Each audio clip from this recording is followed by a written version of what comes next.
Si me permites, vamos a comenzar con leyendo un poema. Y así en Nínive. Ay, soy un poeta y sobre mi tumba las doncellas esparcirán pétalos de rosa.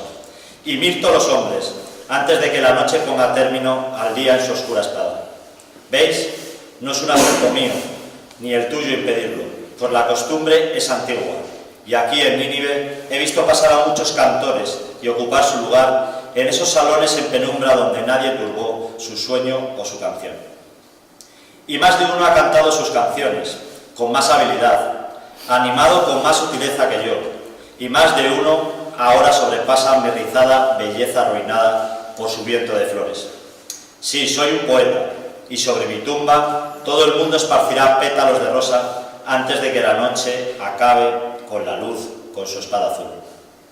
No es que mi canción, rana, suene más alto o con tono más dulce que las otras, sino que yo aquí soy un poeta que bebe de la vida, como otros más pequeños beben vino. Tengo el honor de presentar al doctor Julio César Abad. Es doctor en filosofía en el área de estética y teoría de las artes y premio extraordinario de doctorado en filosofía y letras por la Universidad Autónoma de Madrid. Investigador independiente con un perfil polifacético, cuenta con más de un centenar de publicaciones muy diversas, habiendo además comisariado numerosas exposiciones con sus respectivos catálogos. Pueden localizarle en su espacio en la red y también en su canal en YouTube, juliocesarabad.wordpress.com. Hace 2 años participó en una conferencia sobre Yukio Mishima. El año pasado colaboró con una conferencia sobre Tolkien y Wagner. Y este año tenemos la suerte de volver a contar con él para esta jornada dedicada a Edgar Pound. Además es miembro del jurado del certamen de poesía Altaforte, convocado en homenaje a Pound. Agradecemos su disposición y su análisis crítico. La poesía, tanto para el que la escribe como para el que la lee, siempre ha tenido un componente que se ha vinculado con la acción de resistir. Y así la poesía es una más de las muchas resistencias posibles. De este modo, su conferencia lleva el sugerente título Poética y Resistencia. Muchas gracias por su participación en esta jornada. Bueno, muchísimas gracias, Raúl, por esta tan honrosa presentación. Soy yo quien se siente honrado de participar por 3er año consecutivo en una de vuestras jornadas en las que demostráis trabajar con tanto de nuevo por la recuperación o por la reflexión sobre autores un poco en el ostracismo, ¿no? o bien sujetos a una suerte de manipulación, como el caso de la figura que se honró el año pasado aquí. Comparte, de hecho, Los Cantos, que es la obra poética que ocupará a Ezra Pound entre 1920 y pocos años antes de su partida, en 1972, comparte estos cantos junto con el The Ring des Nibelungen, El Anillo de los Nibelungos de Wagner, y The Lord of the Rings, El Señor de los Anillos de Tolkien, el hecho de ser verdaderamente obras colosales, la ópera sumum de sus respectivos creadores. El caso de Los Cantos, además, tiene la particularidad que podría ser considerado casi la ópera omnia, es decir, la obra toda de Pound, porque, como les decía, desde el año 1920, y salvo por sus aportaciones ensayísticas y sus traducciones, va a ocupar la integridad de la vida creativa del mayor poeta en lengua inglesa del siglo XX. Como saben ustedes, Pound nació en el estado de Idaho, en Estados Unidos, en 1885, pero pronto va a ser consciente de que es en Europa donde puede desarrollarse como hombre y como creador. En 1906 visita por vez primera España y lo hace animado por la vocación de realizar una investigación doctoral en torno a la figura de Lope de Vega. La primera vocación académica de Pound había sido la de escribir una tesis doctoral en torno a la figura del gracioso en la obra de Lope de Vega, animado, por cierto, por uno de sus profesores en la Universidad de Pensilvania, Hugo Rennert, quien había escrito en el año 1904 una obra titulada The Life of Lope de Vega, que sería publicada en español con aportaciones de Américo Castro en Madrid en 1919. Lope de Vega comparece en ocasiones en la obra poética de Pound, y de hecho en uno de los poemas anteriores a esos cantos, ¿verdad?, The Condolence, comienza el poema citando los 4 primeros versos de una poesía de Lope de Vega incluida en una obra de teatro, La Dorotea, versos que transcribe, no obstante, con un error en el tercero de los versos. El poema original de Lope reza así, la transcripción de Pound es en español. A mis soledades voy, de mis soledades vengo, porque para andar conmigo me bastan mis pensamientos. Pound comete el error de transcribir para en lugar de. Bien. En 1908, 2 años después de este primer viaje a España, a los 23 años de edad se establece en Londres, y en julio de ese mismo año publica en Venecia, durante su primera estancia en la ciudad italiana en la que habrá de morir en 1932, también Wagner muere en Venecia, publica su primer libro de poemas, una edición autosufragada de 100 ejemplares, con un título en italiano, el poemario está en inglés, A lume spento, a una luz que se extingue. Al año siguiente, en 1909, publica en Londres 2 poemarios, Persone, personas o también máscaras, ¿no?, y Exultations, exultaciones. Un breve viaje de vuelta a su Estados Unidos natal le convence definitivamente de que es en Europa donde ha de encontrar su voz y donde ha de encontrar su biografía. En 1914 explicita la cuestión con un poema que publica en una publicación de artes y literatura, de Little Review. Ahí publica un breve artículo dedicado a los clásicos, pone The Classics Escape, es el título, y al término de ese breve artículo sitúa un poema, el que llama Cántico de Sole, el cántico del sol, el canto de las criaturas de San Francisco de Asís, ¿no?, en el que, a lo largo de sus 17 versos, reconstruye una y otra vez la misma idea que ofrece en los 3 primeros versos. The thought of what America would be like if the classics had a wide circulation troubles my sleep. Pensar a qué se parecería América si los clásicos tuvieran una amplia difusión me quita el sueño.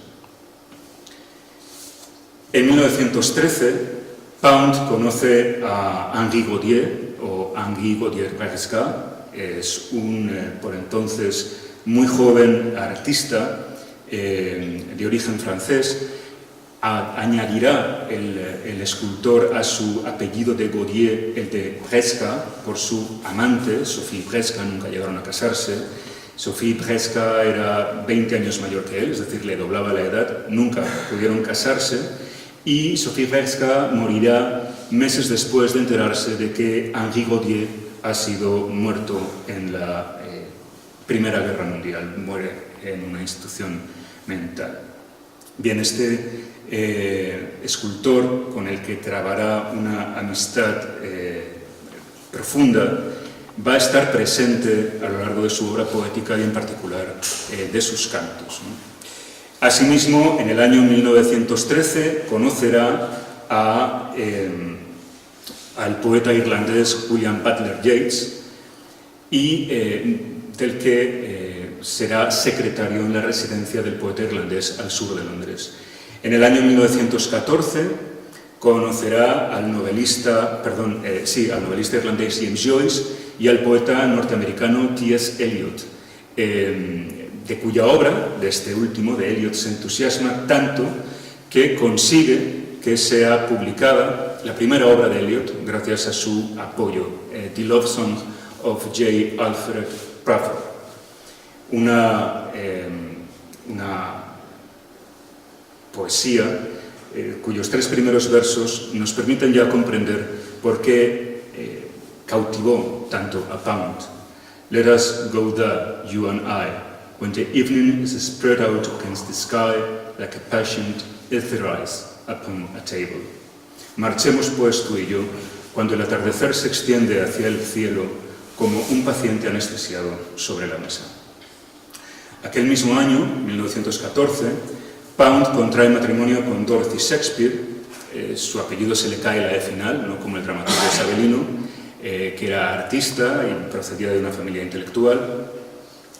Y junto a el ya mencionado Henri Gaudier, nuestro escultor, y a este pintor y escritor estadounidense, Unheim Lewis, quien le retratará a Pound años después, en la imagen que tienen ahí, juntos fundan una revista llamada Blast, Ráfaga, estallido, ¿no?, que se va a convertir en el órgano favorito de un movimiento vanguardista inglés, el vorticismo, que toma su nombre, ese vortex, vórtice, ¿no? Es decir, ya desde sus propios nombres, desde su propia nomenclatura, este vorticismo se quiere, en cierto modo, hermano del futurismo italiano. Y de hecho, en las páginas de esta publicación, de Blast, Pound va a llegar a escribir un total de 6 versos, caracterizado por una poesía heterodoxa, bronca, en la que critica tanto a los criticastros, y habla en concreto de los de The Times, contra a los amaneramientos de los poetastros. Uno de estos poemas reza así, una sección de ellos. Y es un poema que considero ejemplar en esta postura de resistencia de la que nos estamos ocupando en esta sesión. El pasaje pertenece a Salutation the Third, Salutación Tercera. Or perhaps I will die at 30. Perhaps you will have the pleasure of defiling my pauper's grave. I wish you joy. I proffer you all my assistance. It has been your habit for long to do away with good writers. You either drive them mad, or else you think in their suicides, or else you condone their drugs and talk of insanity and genius. But I will not go mad. I will not flatter you with an early death. Oh no, I will stick it out. Feel your hate wriggling about my feet as a pleasant tickle, to be observed with derision, through many move with suspicion, afraid to say that they hate you. O tal vez muera a los 30. Tal vez tendréis el placer de profanar mi humilde tumba. Espero que disfrutéis. Os ayudaré como pueda. Desde hace mucho tenéis la costumbre de acabar con los buenos escritores. O los volvéis locos o os sorprendéis ante sus suicidios. O sois condescendientes con sus drogas, hablando de locura y de genio. Pero yo no me volveré loco para satisfaceros. No os contentaré muriendo joven. Eso no, resistiré. Sentiré vuestro odio retorciéndose a mis pies como un cosquilleo agradable. Seremos objeto de miradas desdeñosas, aunque muchos se manejen con recelo, temerosos de decir que os odian. Por aquellas mismas fechas se produce un acontecimiento fundamental en el futuro creador de Pound, y es el hecho de que, a la muerte del sinólogo y japonólogo Ernest Francisco Fenollosa, este Fenollosa era hijo de un pianista malagueño, de Manuel Francisco Ciriaco Fenollosa, pues como les digo, a la muerte de este investigador sobre Oriente, la viuda no sabía qué hacer con los materiales inéditos, las investigaciones inéditas que tenía en su haber, y decide, después de conocer la personalidad creativa de Pound, entregárselos a él, para que fuera Pound el editor de estos materiales que un tanto crudos había dejado su esposo al morir. Fruto de este hallazgo, Pound va a publicar diferentes obras. Una de ellas es la edición de un total de 15 obras de teatro no, este género secular japonés, caracterizado por estar protagonizado en muchos casos por espectros de héroes caídos, ¿no? Y muchos de estos espectros van a comparecer en la obra poética de Pound, como por ejemplo los de Kumasaka o los de Genji. También, fruto de este envío, fruto de esta entrega de los materiales inéditos de Fenollosa, ya en el ámbito chino, está la edición de unos poemas traducidos al inglés por Fenollosa, de la lengua china, en particular obras de Li Bai, que antes conocíamos como Li Taipo, aunque muchas veces Pound transcribe el nombre en su acepción japonesa, Ri Haku. Bien, este es el poemario Katai, que recibe su nombre de la denominación primitiva que tenía en Occidente China. Y de hecho, por ejemplo, en ruso, Kitai es el nombre de China en la actualidad. Bien, en el año 1916, Pound va a publicar, es decir, al año siguiente de la muerte de Henri Gautier, Pound va a publicar una obra tanto dedálica, miscelánea, en torno a el escultor fallecido en el frente, en la Primera Guerra Mundial, una edición pues notablemente ampliada en el año 1960, es la imagen que tienen en la izquierda de la pantalla, con materiales generados por Pound con posterioridad a la primera edición de la primera obra que dedicara a Gautier-Presca, y que desde el año 1970 ha reeditado en numerosas ocasiones la editorial neoyorquina New Directions, que es la editorial en la que se encuentra la obra completa de Pound. Es la imagen que tienen a la derecha. Bien, como les decía, Gautier-Presca se va a parecer a Pound en muchos de los cantos, pero antes, incluso de su presencia en los cantos, en un poema más juvenil, publicado en Lustra en el año 1915, Hugh Selwyn Moberly, Context and Life, introduce Pound una crítica extraordinaria contra la Primera Guerra Mundial, en el sentido de que la considera no un conflicto bélico motivado por urgencias patrióticas, cuanto un enfrentamiento bélico manipulado por el orden imperante. Y Gautier-Presca es la figura que se encuentra al fondo, a la izquierda, en una imagen en el frente. Y escribe un poema en el que ya identifica en la clave de la bóveda del pensamiento político de Pound el mal absoluto como la usura. El poema reza así: Dat sam pro patria, non dulce, non et decor. Walked I deep in hell, believing in old men's lies. Then, unbelieving, came home to a lie, home to many disease, home to old lies and new infamy, usury, age-old and age-thick, and liars in public places. Es decir, algunos murieron por la patria, ni dulce ni gloriosamente. Esto es una glosa de un verso de Horacio muy conocido que dice dulce et decorum est pro patria mori. No, los que murieron en la Primera Guerra Mundial no han muerto decorosamente y no han muerto honradamente porque esa guerra está mal. Algunos murieron por la patria, ni dulce ni gloriosamente, caminando con el infierno clavado en la mirada, creyendo las mentiras de los viejos. Después, ya incrédulos, regresaron a sus hogares, a hogares de mentira, a hogares de muchos embustes, a hogares de mentiras viejas y de una infamia nueva, a la antiquísima y decrépita usura, a los embusteros de la política. Gautier-Presca comparecerá, como les digo, en numerosas ocasiones en los cantos. Es un espectro que se le aparece a Pound.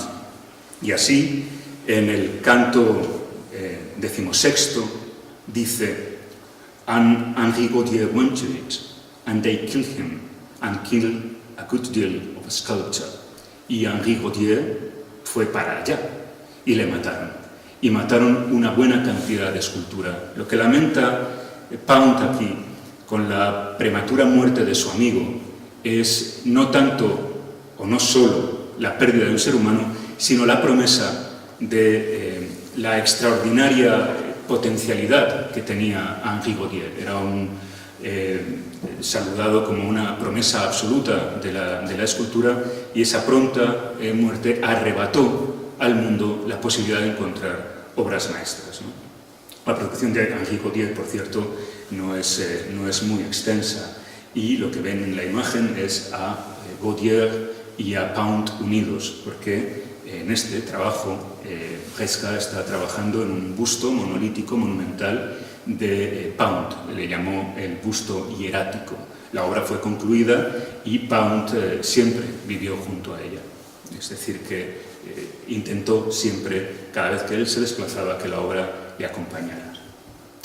Lo hizo hasta sus últimos días.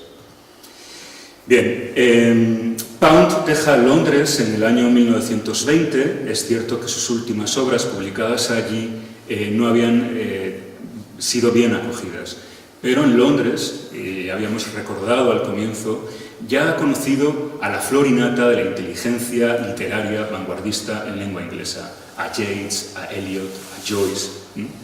Bueno, en el año 1920 Pound considera que Londres ya no es su lugar y decide marchar a París, como había hecho también James Joyce. Y es en París donde residirá hasta el año 1924, cuando establecerá su residencia en la Italia mussoliniana, ¿no? En el año 1922, estando en París, tiene lugar la publicación de esta obra de Eliot, que es la única que podría arrebatarle a Pound el hecho de ser, a los cantos de Pound, el hecho de ser la obra poética en lengua inglesa más importante de todo el siglo XX. Este poemario, mucho más breve, por supuesto, que los monumentales cantos, el de La tierra baldía, conoció, además, una profusa labor de edición por parte del propio Pound, y Eliot siempre le quedó agradecido por ello. De hecho, cuando Eliot publica finalmente, como les digo, en el año 1922, es decir, estamos conmemorando el centenario de la publicación de esta obra maestra de la literatura universal, la obra está dedicada al Miglior Fabro, que es un término utilizado por Dante en la Divina Comedia para alabar un poeta provenzal a otro. Eliot utiliza ese calificativo en lengua italiana, en el original dantiano, para hablar de Pound, y lo cierto es que Pound había utilizado en un poema anterior, Near Perigord, la misma expresión, aunque esta vez traducido al inglés. El descubrimiento, el manuscrito original con las anotaciones de Pound desapareció. Los acérrimos antipoundianos, una vez desaparecido este material, consideraron que siempre había sido muy exagerado Eliot con la labor de Pound, ¿no?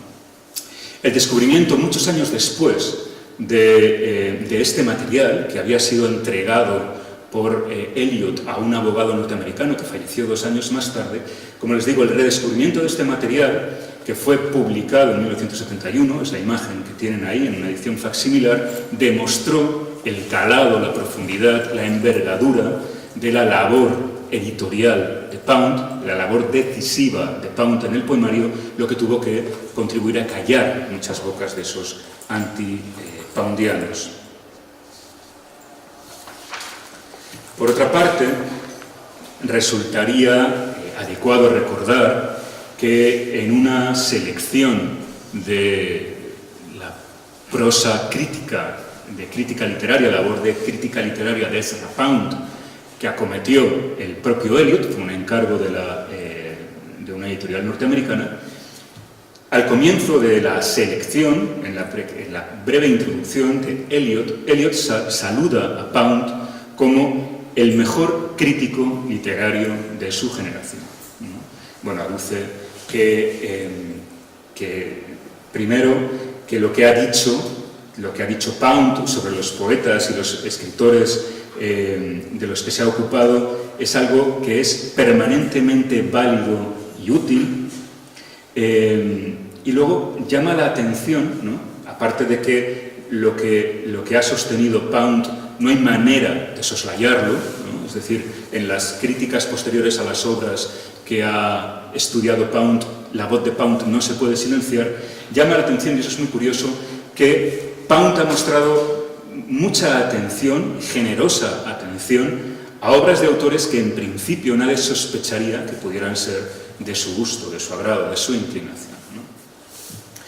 Eso engrandece enormemente a un crítico, ¿no? El de no estar siempre en la cuadrilla, sino el de salir de ese rizoma, ¿no? Bueno, como les decía, en el año 24 se establece en Italia, en la Italia mussoliniana, había ocurrido en el año, justamente en el centenario, se conmemora ahora, 2 años más tarde del triunfo de Mussolini, y se establece en Rapallo junto con su esposa, con Dorothy Shakespeare. Antes les había dicho que Dorothy Shakespeare era artista. Bueno, pues el arte de esta publicación temprana de Pound, ripostes es un término de la esgrima que también significa una respuesta rápida a una crítica. Pues ella era la responsable del arte de esta publicación.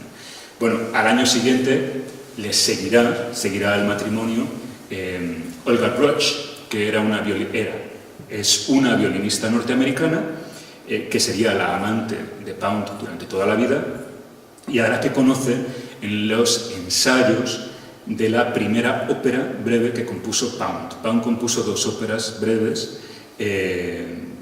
la primera, Le Testament de Villon, basado en textos de un poeta tardomedieval francés, François Villon, y ahí es, en esos ensayos, cuando va a conocer a Olga, y tiene una segunda ópera breve que se llama Cavalcanti, que es una de las figuras fundamentales en la poética de Pound. Bueno, pues eso un poco como trasfondo un poco biográfico, ¿no?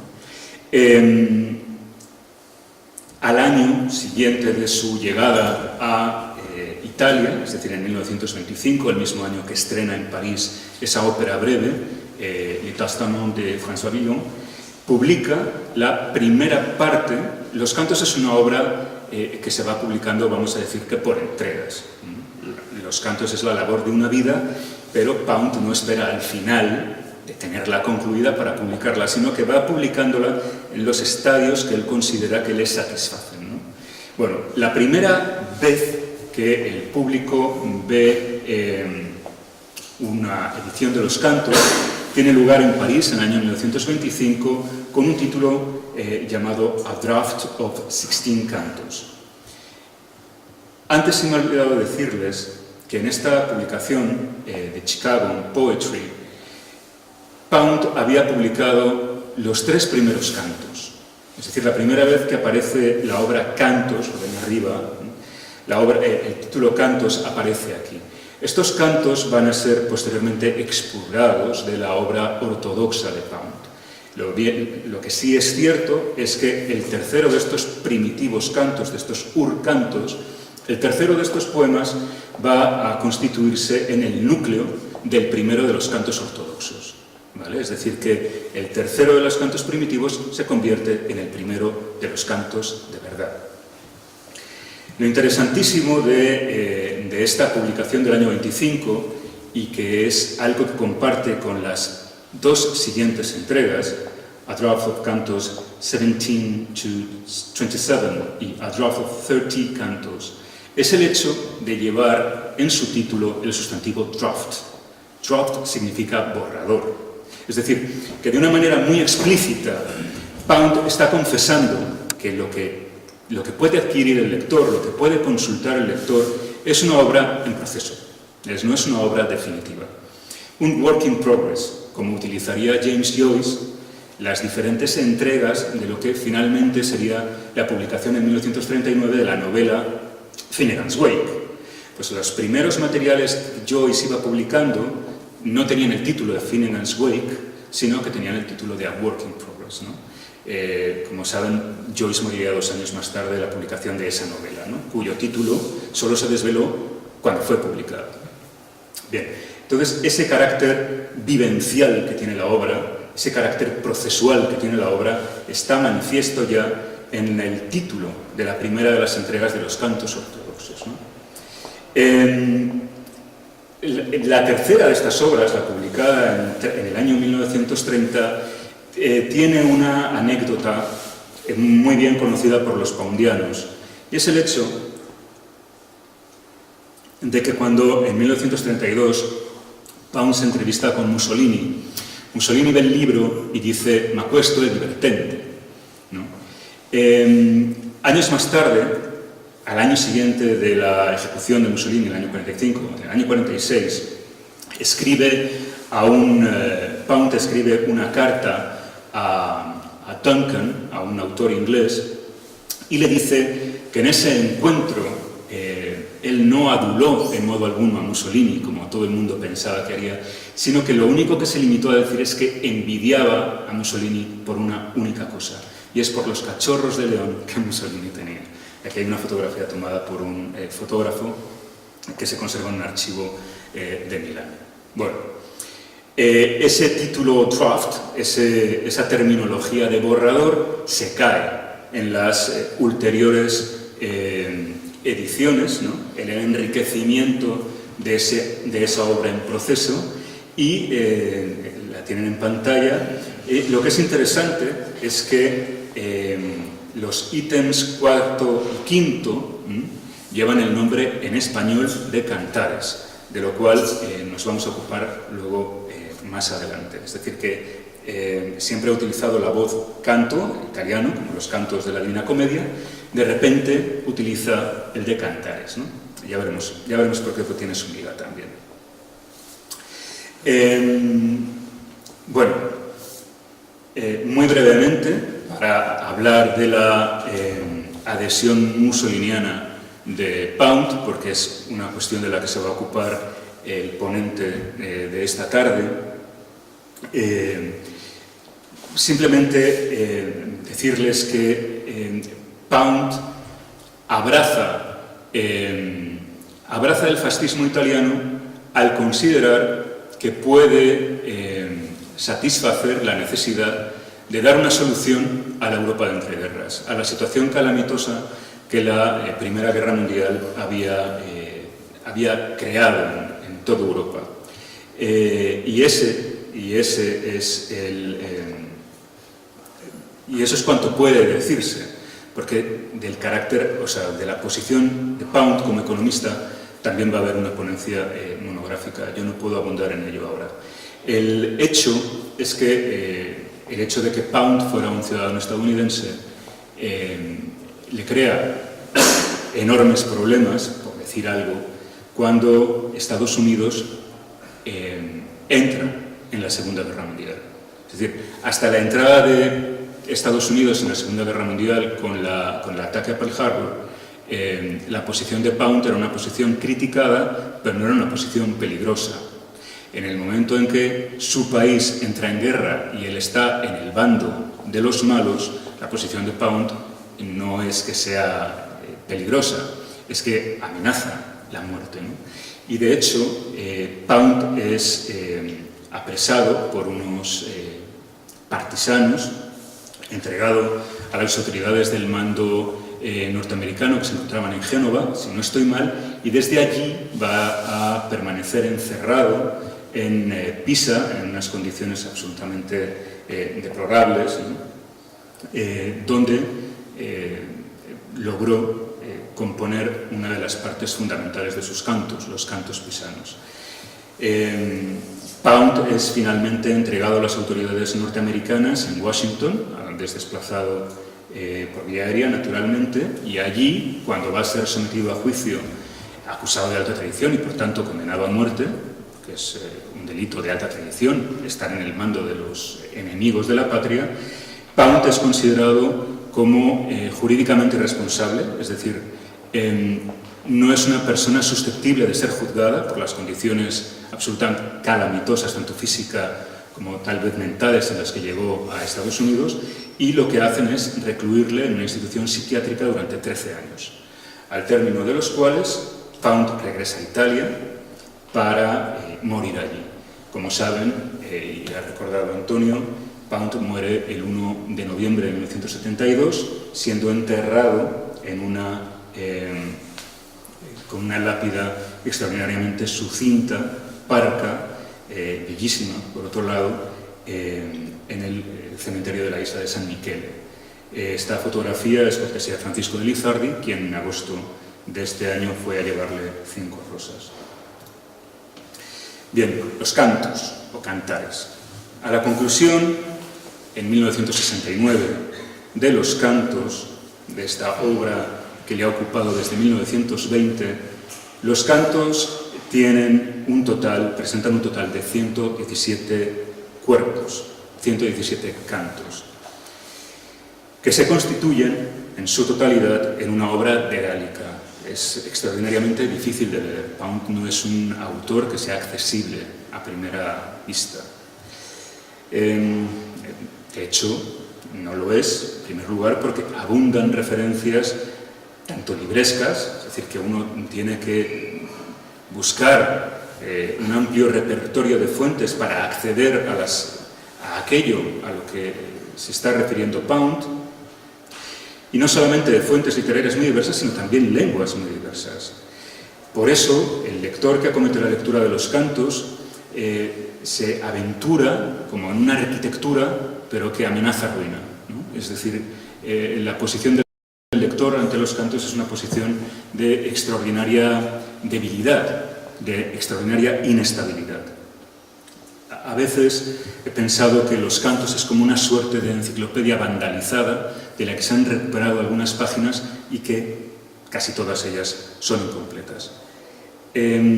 Contamos en español con una traducción, es una labor colosal, que fue publicada en 1975 por un poeta, un filólogo mexicano en la nación Jalisco, y que logró entrevistarse con Pound, tanto en persona como epistolarmente. Pudieron discutir juntos la traducción durante el periodo en el que Pound estuvo en el hospicio, en esta institución mental estadounidense.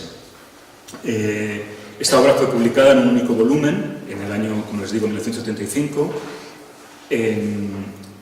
Tiene una particularidad, y es que carece de los 2 poemas que Pound escribió originalmente en lengua italiana, no están presentes aquí, pero vienen acompañados de un anecdotario escrito por el propio traductor, José Vázquez Amaral, en el que nos cuenta cosas muy interesantes.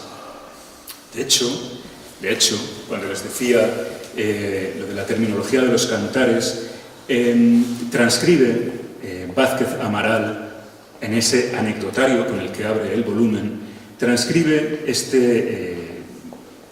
esta conversación. Maestro, le dije, la palabra cantar, y esto es porque Pound previamente mira lo que está enviándole Vázquez Amaral, ¿no? Obviamente Pound sabía leer español, les digo, su primera vocación era haber escrito una tesis doctoral sobre Lope de Vega, ¿no?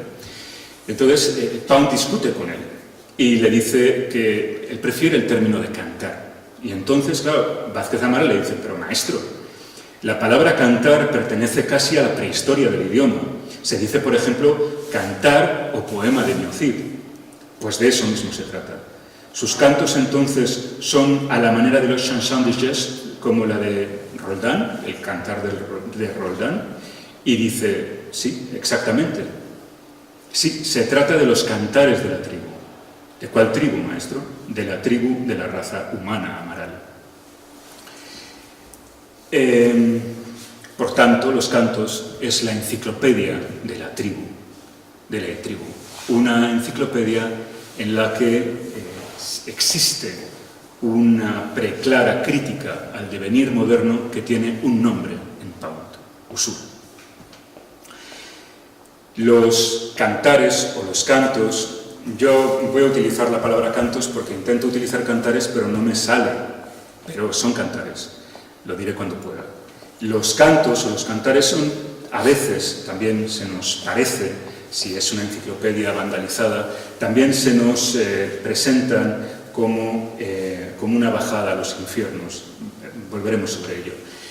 Simplemente para advertirles que el esfuerzo editorial publicado en México en 1975, que fue distinguido con un premio literario ese mismo año, cuenta con una reedición española accesible. De hecho, la editorial que compró la traducción acometió la labor de irlo publicando serialmente. En el año 2012, los 3 volúmenes de la colección de los cantares completos de la editorial Cátedra han sido reeditados. Este año Pound, por llamarlo de alguna manera, los 3 tomos han sido reeditados, siendo la 7ª, 6ª y 4ª ocasión en la que han tenido lugar las reediciones del primero, el segundo y el tercero de estos volúmenes. Lo cierto es que la traducción respeta la de los libros están aquí. He traído los libros para que luego quien quiera pueda consultarlos. Los libros de Cátedra, bueno, pretendían publicar la integridad de los cantares de Ezra Pound, incluyendo los 2 italianos. Efectivamente lo están, los 2 publicados en lengua italiana, que no fueron publicadas por Joaquín Mortiz en la traducción de Vázquez Amaral. Esos cantares están, pero pese a que la contraportada del tomo 3 advertía de la posterior publicación de una 4ª y última entrega, lo cierto es que los cantos publicados por Cátedra quedaron inconclusos. La bondad que tiene esta edición, aparte de que está accesible al lector español en España, es el hecho de que son publicados de forma bilingüe y con un profuso aparato de notas responsable de Javier Coy, que era un filólogo murciano, falleció en 2019, pero que, como digo, pues muy probablemente por razones económicas, la editorial Cátedra abortó la publicación de este 4º último volumen. Como les decía, los cantos parecen en ocasiones, se antojan en ocasiones un auténtico descenso a los infiernos, y el nombre del Padre en esta colosal creación, en cuanto a sus aspectos negativos, es el de la usura.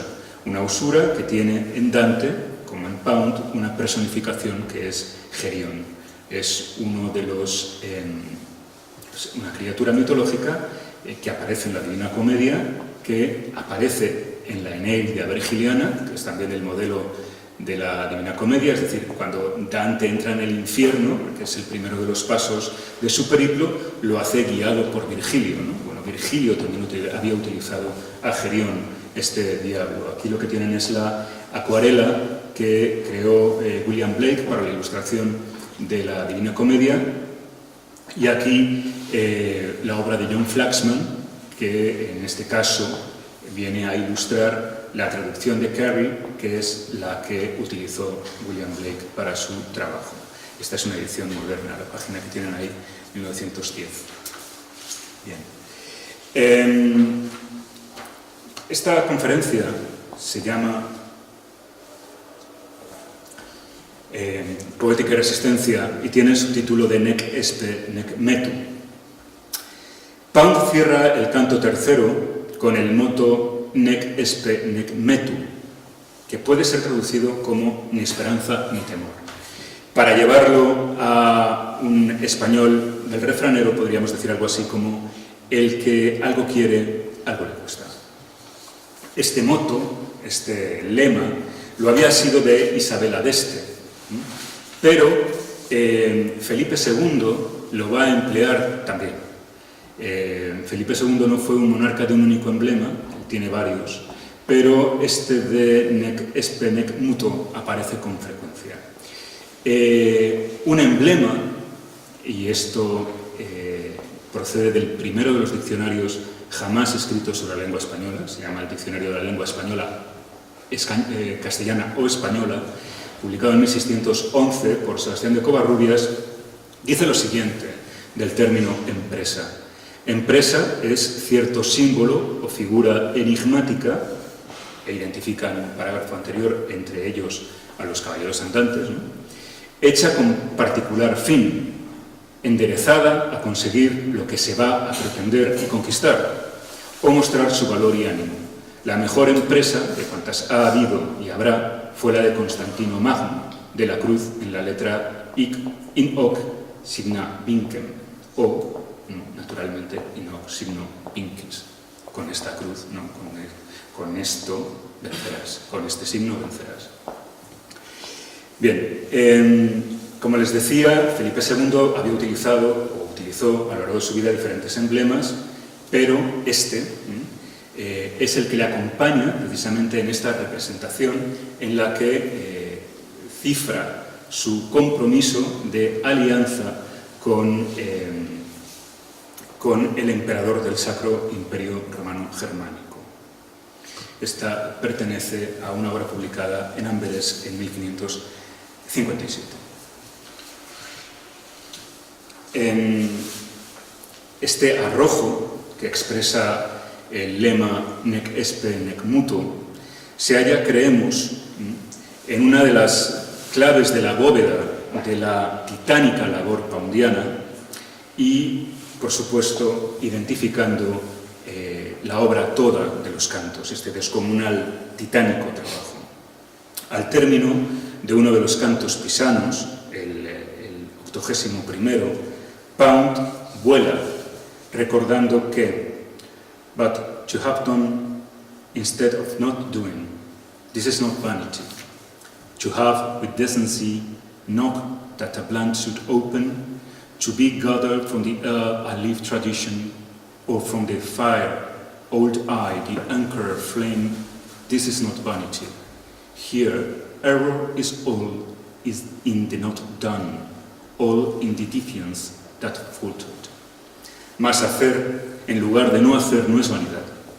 Haber, con decencia, llamado a Blunt, este Blunt era un poeta que admiraba Pound, haber llamado con decencia a Blunt para que abra, haber recogido en el aire una tradición viva y en un bello ojo anciano la llama inconquistable, no es vanidad. Aquí el error estriba en todo cuanto no se hizo, por la timidez que titubeó. A lo largo de los cantos se manifiesta un lujuriante exceso de referencias que embriagan al lector, que pretende descifrar toda la imperiosa corriente de evocaciones que contienen los cantos, como el encabalgamiento, y solo voy a poner ejemplos de los primeros cantos, todo el resto del edificio gira en torno a la misma construcción, ¿no? En el canto primero, por ejemplo, ofrece una muestra de sus caballos, de uno de sus caballos de batalla, de la avaricia, y así ocurre en un episodio inspirado en el canto 11 de la Odisea, Nequia, o Descensus ad Inferos, el descenso a los infiernos, pero que tiene en su víctima nada menos que a un dios, a Dionisio, que ha sido raptado por unos marineros, que no saben que se trata de un dios, para venderlo como esclavo. Dionisio, como castigo, les convierte en peces. La relación de los males que asolan, ¿no?, a la humanidad, lo será también, por ejemplo, de los canibalismos vengadores que aparecen en el canto cuarto. Aquellos castigos que se infligen a quienes se les da de comer a un ser querido sin saber que le están dando de comer a un ser querido. Y esto ocurre, por ejemplo, aquí con el corazón de su hijo, que le ofrecen a Itis, asesinado por Procne, que es su esposa y madre respectivamente, cuando descubre que su marido ha violado a Filomena, hermana de Procne, y descubre eso porque Procne teje un tapiz en el que representa un poco simbólicamente lo que le ha ocurrido, porque para que no le delate le han cortado previamente la lengua. Otra de las experiencias antropófagas tienen lugar o tienen como protagonistas a Guillaume de Cabestan, cuyo corazón es servido a su amante, a su marido, a Raymond de Roussillon, tras de lo cual la mujer se arroja por una ventana, a la que siguen los recuerdos de hombres que, por ver lo que no debían haber visto, como le ocurre a Acteón al ver a Artemisa desnuda, o por haberse disfrazado de animal para entrevistarse con su amante, como le ocurre a un trovador de Tolosa que se llama Vidal, fueron devorados por bestias. Un poema que concita leyendas y otros poemas, asimismo también de Japón, como digo aquí esta orgía de referencias, ¿no? Pues que proceden de tiempos y espacios tan distintos, pues tiene lugar en ese poema. En el canto quinto, por ejemplo, Pound se dedica a glosar las muertes violentas conocidas por la familia de los Borgia y de los Medici. Así es como funcionan los cantos, es un torrente ingobernable de referencias. Un poema que además, pues bueno, concluye con una visión mariana, de la que, con esta visión, con esta pintura. Los 200 ejemplos que hemos limitado a los primeros casos, a los primeros cantos, nos convencen de que los cantos se constituyen en un dédalo ecuménico, en un dédalo universal, un laberinto universal de referencias literarias, pero sorprende asimismo la presencia de largos pasajes en los que Pound cita textualmente pasajes de muy diferentes fuentes. Ya en el tercero de los cantos cita un pasaje del Cantar de Miocid, lo hace de una manera desordenada, incluso con sus interpolaciones, recupera los versos del primer Cantar del Miocid, 12, 37 a 40, 24 y 4 a 5, cuando presenta al Cid condenado al exilio en Burgos. Burgos, que es una ciudad que conoce Pound, ¿no? Va a volver a aparecer mucho más tarde en los cantos para identificar que dos experiencias musicales absolutamente sublimes ha tenido en su vida y una precisamente tuvo lugar en Burgos, la otra fue en Cortona. Dentro de los cantos de este corpus tan gigantesco hay bloques temáticos, ¿no? Existen algunos bloques temáticos. El fin que persigue esta colosal creación es la de establecer un friso de la historia de la tribu humana, pero la historia ha de ser siempre manejada de una manera crítica.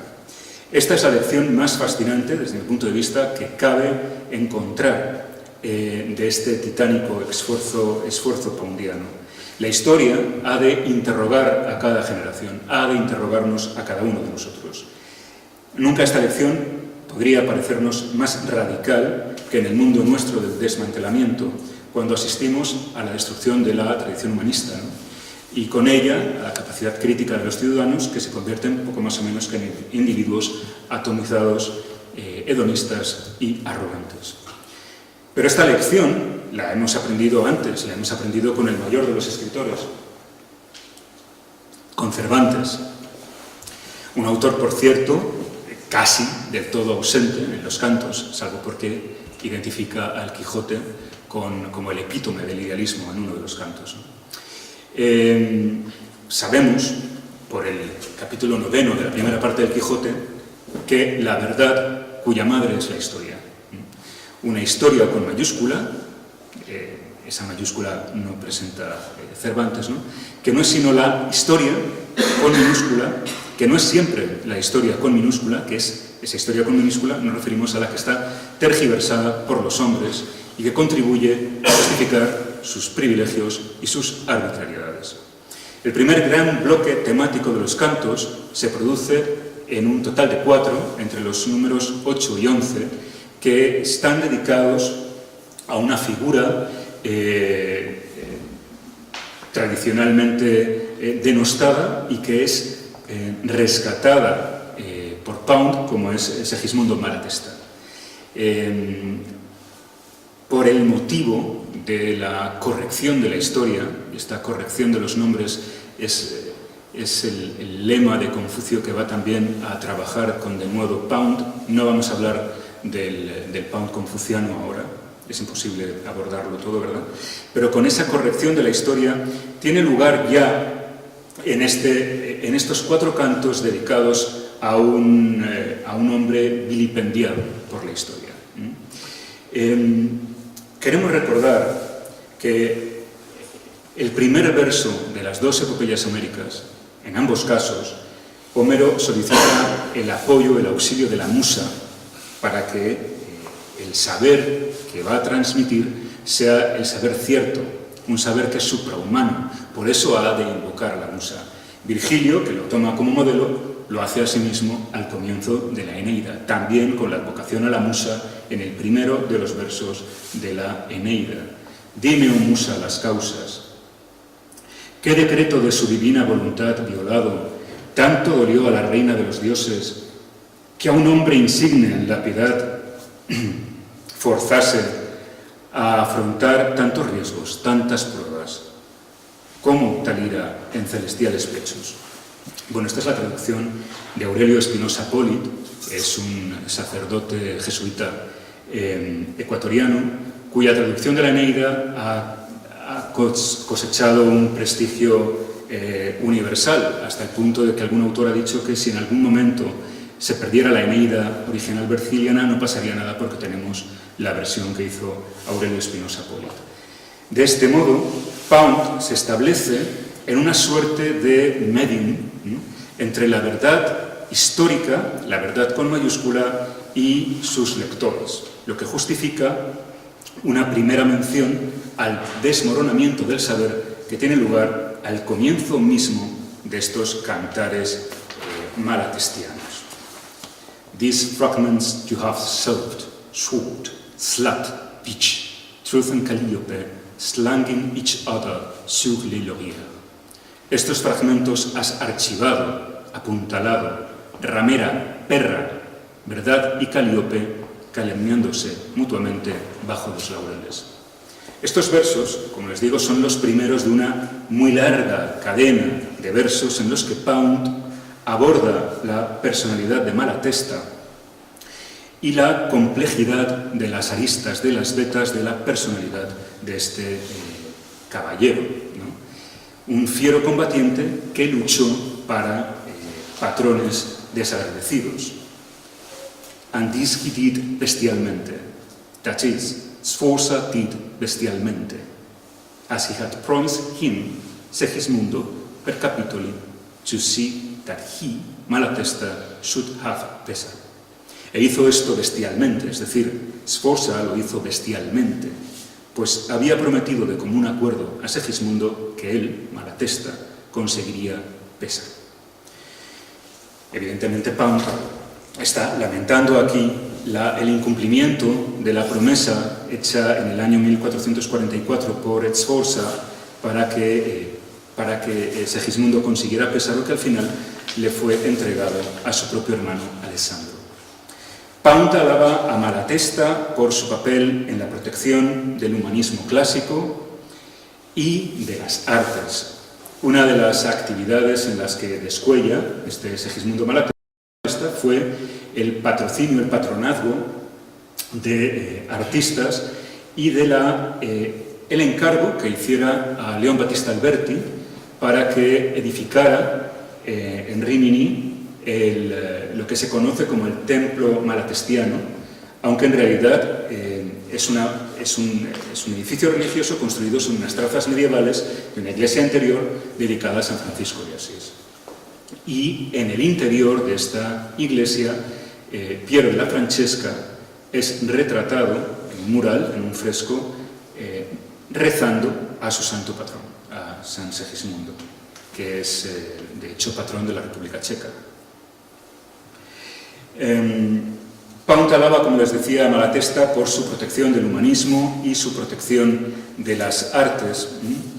Y Pound verá en Malatesta, a pesar de la mala crítica, el mal nombre que tiene entre los investigadores anteriores, ¿no?, por considerarle un modelo heroico, un modelo de heroicidad, y por eso en alguno de sus cantos bautiza a Malatesta con elogios extraídos de fuentes clásicas. Así, por ejemplo, le llama Poliocretes y Polumetis, lo que significa respectivamente conquistador de ciudades y hombre de muchos caminos, o hombre de muchos recursos, en el sentido de hombre de muchas artes, que son calificativos que les habían dado antiguamente a Demetrio I, conquistador de Babilonia, y a Odiseo, Ulises, en el canto homérico, ¿no? La poética resistencia de Ezra Pound. En Lustra, un poemario anterior a los cantos, ofrece Pound una suerte de manifiesto de su acción poética.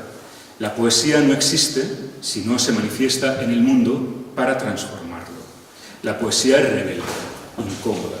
Este manifiesto es un breve poema de 5 versos, titulado con un imperativo en latín, ite, id, marchad. Go, my sons, seek your praise from the young and from the intolerant. Move among the lovers of perfection alone. Seek ever to stand in the hearts of a clear light and take your wounds from it gladly. Marchad, canciones mías, buscad el encomio de los jóvenes y de los intolerantes. Moveos entre los amantes de la perfección solamente. Perseguid, alzaros a la dura luz sofoclea y aceptad alegremente vuestras heridas. Finalmente, existe otro poema que constituye in toto una dirección de Pound a sus canciones, el titulado Salvationist. Antes de eso, en el mismo lustra, en ese mismo poemario, también se dirige a las canciones como solicitando que sean escandalosas, ¿no? Que sean incluso dionisíacas, como en este Dance and make people blush, dance the dance of the phallus, and tell anecdotes of Sable, speak of the indecorous conduct of the gods. Danzad y ruborizad a la gente, danzad el baile del falo y contad anécdotas de Cibeles, hablad de la indecorosa conducta de los dioses. Los últimos versos de ese mismo poema explicitan su opinión en torno a quienes se conducen únicamente por el pragmatismo, exactamente lo mismo que ocurre en otra dirección imperativa a sus canciones y que ocurre en el poema Further Instructions. Come, my sons, let us express our baser passions. Let us express our envy of the man with a steady job and no worry about the future. I fear you will come to a bad end. Acudid, canciones mías, expresemos nuestras más bajas pasiones, manifestemos nuestra envidia por el hombre que tiene un trabajo fijo y no se preocupa por el futuro. Me temo que vais a terminar muy mal. Como les decía, al término del poema Salvationist, el ejército de salvación, se urge Pound a sus canciones a que busquen la perfección para importunar de este modo al imperio de lo estulto, ¿no? Identificado como the sea of stupidities, the sea of vulgarities, the sea of imbeciles, el mar de las estupideces, el mar de las vulgaridades, el mar de los estúpidos. Como buen agonista, es decir, como un creador obsesionado por la tradición de la que parte y obsesionado por querer conseguir un lugar destacado en el futuro, Pound se manifiesta rozando en ocasiones lo profético. Así, por ejemplo, ocurre con una apropiación ya desde su mismo título de una expresión latina, dum Capitolium scandet, que está apropiándose de un verso de Horacio, en el que Horacio se alaba a sí mismo, en el libro de las Odas, al decir que él ha conseguido para sí una extraordinaria posición dentro del canon y que su nombre habrá de ser celebrado mientras exista civilización, es decir, mientras en Roma se siga rindiendo culto. Pues utiliza esa expresión Pound para escribir un poema que reza así: How many will come after me, singing as well as I sing, none better, telling the heart of their truth as I have taught them to tell it. Fruit of my seed, O my unnumbered children, know then that I love you from aforetime, clear speakers, naked in the sun and trumpet. ¿Cuántos llegarán después de mí? Cantando también como yo canto, mas ninguno mejor, contando el alma de su verdad, como les he enseñado a hacer. Fruto de mi semilla, oh hijos míos innombrables, sabed que os he amado desde antaño, oradores transparentes, desnudos bajo el sol, desencadenados. En la obra erudita de Pound, y en particular en sus cantos, asistimos a un encuentro espectral con centenares de hombres y de mujeres del pasado. En cierto modo, Pound obra como Dante, pero, salvo en una ocasión en la que va a tener como guía a Plotino, el creador neoplatónico de las Eneadas, Pound no quiere ir de la mano de otro creador, no es Dante apoyándose en Virgilio. Pound, las más de las veces, quiere ser Cicerone de sí mismo. Asimismo, los tiempos se solapan, los escenarios se simultanean en una embriagadora, lisérgica experiencia poética. En el considerado por Pound como su primer canto, más tarde expurgado de la obra definitiva, ese primer urcanto, el que ya desaparece después, el poeta parece confesarlo abiertamente. Ghosts move about me, patched with histories. Los espectros se agitan en torno, emparchados con historias.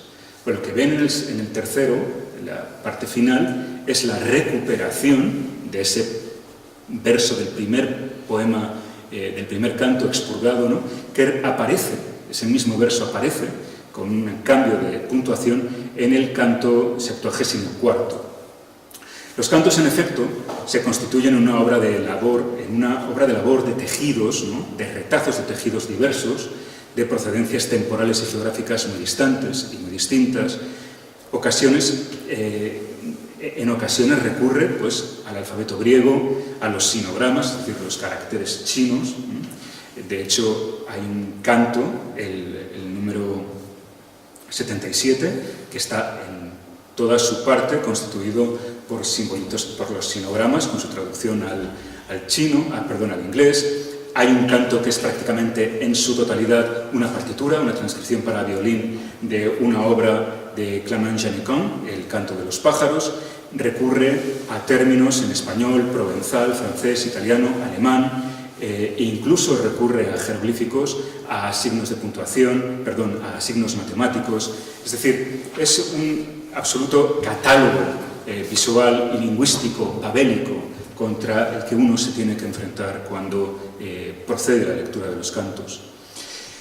Existe también en los cantos del presidio pisano una característica nobleza que le hace huir de lo lastimero, de lo superficialmente quejoso. Son la obra de madurez de un creador que acierta a buscar la placidez aún en los momentos de mayor desconsuelo. También Pound se siente anciano, como ocurre en una mención a un poeta griego, Anacreonte, al que recuerda con una breve alocución en alemán. Mir sagen die Damen, du bist reist, Anacreon. Me dicen las damas, eres viejo, Anacreonte.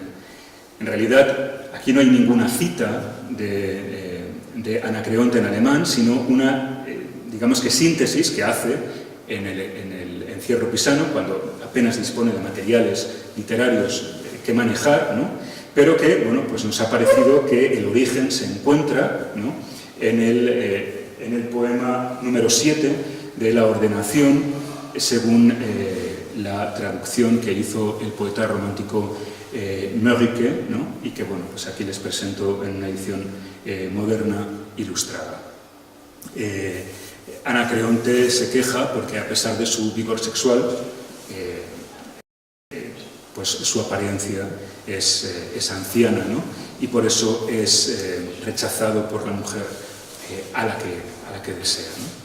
El universo de Pound es las más de las veces profano. No obstante, en el penúltimo de esos cantos pisanos, invoca desde su cautiverio, observando a una avispa, la llama hermana avispa, Brother Wasp, como habría hecho San Francisco de Asís, ¿no?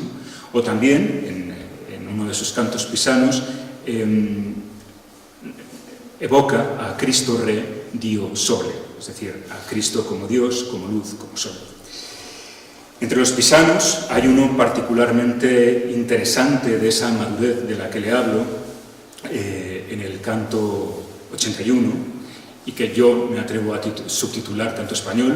Muchos traductores y estudiosos de Pound han llamado a los cantos con subtítulos propios. Yo a este canto le llamo español por la presencia del español que tiene en él, tanto en recuerdos biográficos como de la situación del país, ¿no?, de España en el momento, ¿no?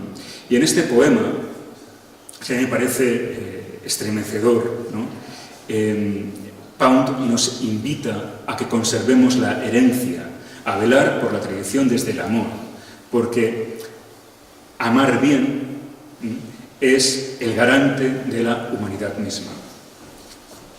El poema dice así: What to love's well remains, the rest stores. What to lost well shall not be reft from thee.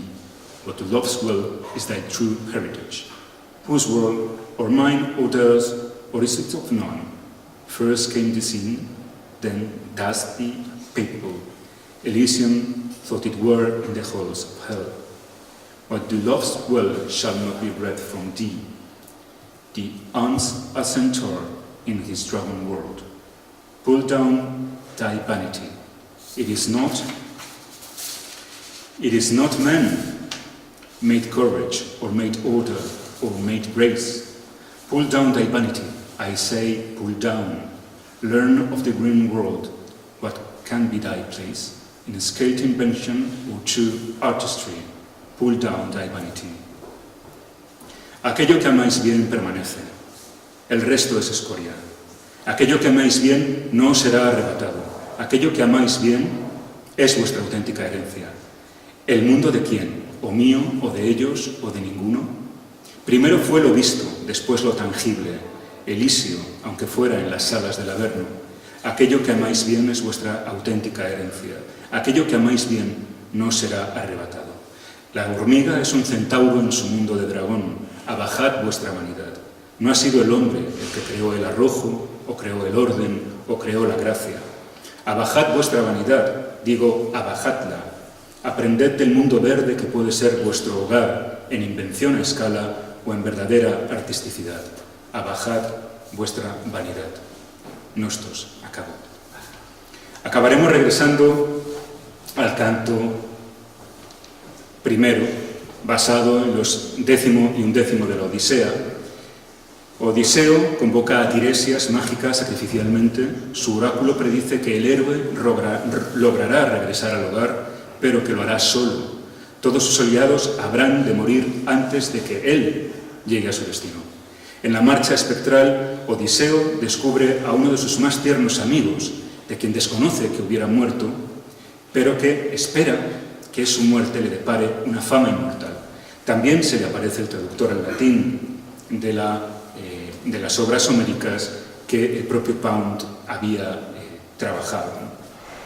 En efecto, se deben honrar los logros de los antepasados, se debe honrar la memoria de quienes lograron buenas obras. Solo de ese modo, en un mundo profano como el grecorromano y como en el de, las más de las veces, los cantos de Pound, la muerte carece de sentido. Una idea que Pound recuperó de aquellos primitivos cantos, de esos urcantos, del tercero concretamente, en el que ese amigo que se le aparece a Odiseo, llamado el Penor, muerto accidentalmente, sin que sepan los compañeros que ha muerto, le reclama que le entierre y que le recuerden. But thou, O king, I bid remember me, and wept and buried.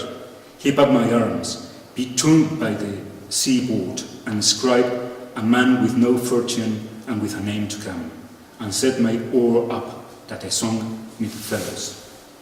Mas os ruego, oh rey, que me recordéis, no llorado, insepulto. Apilad mis armas, enterradme junto al mar e inscribid un hombre infortunado y con un nombre por venir. Y clavad allí mi remo con el que bogaba entre camaradas.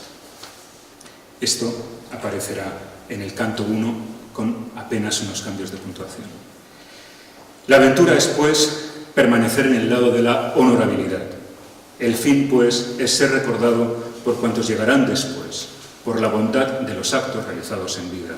El honor es, pues, la promesa de una vida tras la muerte, o por cifrarlo en su extremo tenebroso, su reverso peligroso, como ocurre en la historia de Anselmo y Lotario en el capítulo 33 de la primera parte del Quijote, cuando el segundo le dice al primero: el hombre sin honra es peor que un muerto.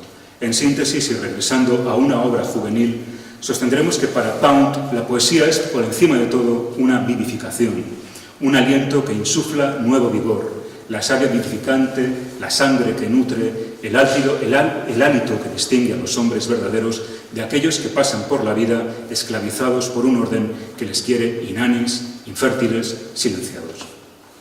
Como admirablemente escribió en 1913, como proemio a su poemario Lustra, "And the days are not full enough, and the nights are not full enough, and life slips by like a field mouse, not shaking the grass."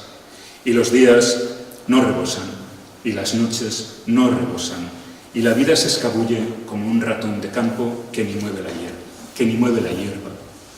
Así pues, es preciso contemplar cómo se escapa la vida y reaccionar contra la inercia, reclamar el poder de la acción, "Here error is all in the not done", dejar huella, "with a name to come", hacer visible que la hierba se mueve a nuestro paso, que estremecemos a la visibilidad, una poesía como resistencia, "I will stick it out", frente al imperio de la idocia, la atonización, el embrutecimiento, el hedonismo, la profanación, el desmantelamiento, todo.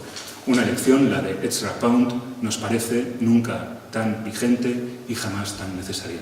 Muchas gracias.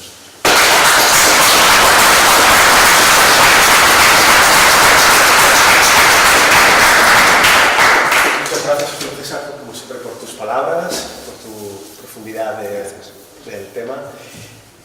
Vamos con cierto retraso, tenemos ya el siguiente ponente, pero me parece justo que haya por lo menos una pregunta, si hay en el público que quiera formular alguna cuestión. Es como las clases, mira a la sociedad del techo.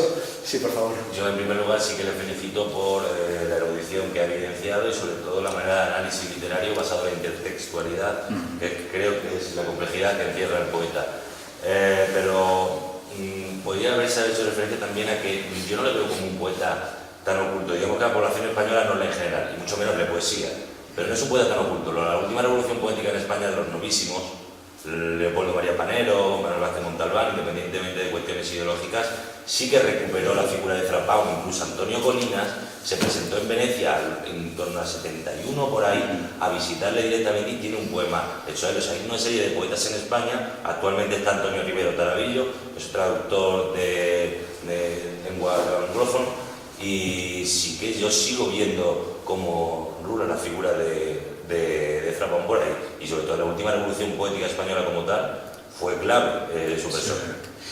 Vale.